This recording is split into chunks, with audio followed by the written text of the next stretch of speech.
Մեկ տարում 180-ի փոխարեն 90 նոր այսքան կարող են գտնվել Ռուսաստանում օտարերկրացիներն ըստ սեպտեմբերի 10-ից խստացված օրենքի։ Նոր կարգի հետ անհաշտ են հայկական բեռնափոխադրող ընկերությունները, անհատ վարորդները, որոնք կառավարության շենքի դիմաց մեկ շաբաթ է բողոքի ակցիաներ են իրականացնում արդեն երրորդը։ Պահանջում են բանակցել Ռուսաստանի հետ եւ առաջարկել, որ իրենց վրա չտարածվեն օրենսդրության նոր կարգավորումները։ Շատ մեծ խնդրանք ունենք, որ բարձրացվի այդ հարցը, տարանջատվի վարորդների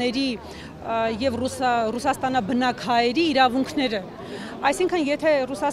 բնակ հայը գնացել է աշխատում է կամ ապրում է, իր համար պետք է ուրիշ ինչ-որ օրենքներ գործի, որովհետև իրանք այնտեղի կամ միգրանտներ են կամ բնակիչներ են, իսկ մեր վարորդը ընդամենը գնում է աշխատանքի, ինքը գնում է կամ այն զիրովկայի։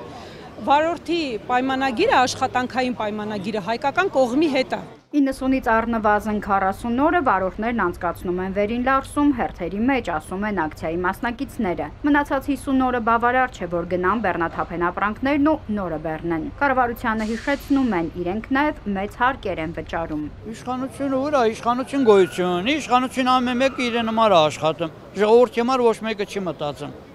Որ մտածեն, այսքան ժողովուրդը կգան հավաքվեն այստեղ,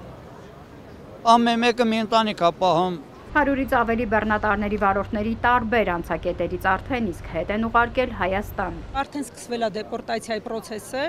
շուրջ 30-ից ավել վարորդ արդեն ունի դեպորտ,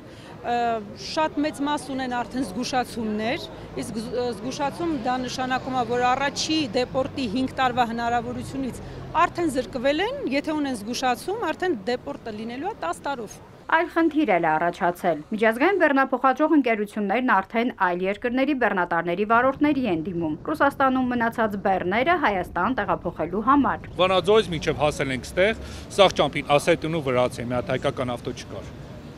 Այդ մենք դեպորտել ենք, իրանք մեր բեռնել։ Լոգիստիկ ընկերություններից մեկի ներկայացուցիչը պարզաբանել է։ Խնդիրն այն է, Հայաստան ներմուծվող ապրանքների մեծ ծավալը միայն հայկական բեռնափոխադրողներով անհնար է իրականացնել։ Մենք հասկանում ենք մեր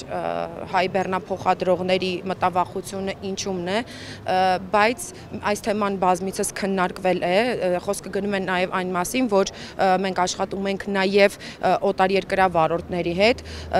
ըստ էության բառը իրենից ենթադրում է գործունեությունը, միջազգային բեռնափոխադրումներ եւ օտարերկրացիների մուտքը Հայաստանի Հանրապետություն դա մեզանով միայն պայմանավորված չէ։ Դրանք միջազգային հանրային նորմեր են, որոնք որ կարգավորվում են պետական մակարդակով։ Նվարդ Խաչատրյանի դիտարկմամբ խնդիրը խորքային է եւ արտաքին քաղաքական։ Ակցիայի մասնակիցներին հրավիրեցին կառավարության պաշտոնյայի հետ հանդիպման։ Մեզ լսում են միայն ոչ կոմպետենտ մարդիկ, այսինքն այն մարդիկ չէ, ովքեր որ պետք է այդ լուծումը տան։ Հասկանում եմ, որ այդ լուծումը մի օրում չի լինելու, ես հասկանում եմ, որ այդ լուծումը կարա մի շաբաթ պահանջի, բայց կարելի է գալ եզրահանգման, որ տվյալ կետում դադարեցնել այն գործընթացը, որը հիմա իրականանում է, մինչև օրենքը վերջնականորեն հասկացվի։ Ակցիայի մասնակիցները խնդիրը բարձրաձայնեցին նաև Ռուսաստանի դեսպանատան դիմաց։ Եթե խնդիրը չկարգավորվի, ասում են, կտուժեն ոչ միայն բեռնափոխադրողները, այլև երկիրը կհայտնվի կոլապսի մեջ։ Վաղն առավոտյան արդեն մտադիր են փակել հանրապետության ճանապարհները։ Նարնե Ղուկասյան, Սիմիկ Մայլյան, Էպիկենտրոնի համար։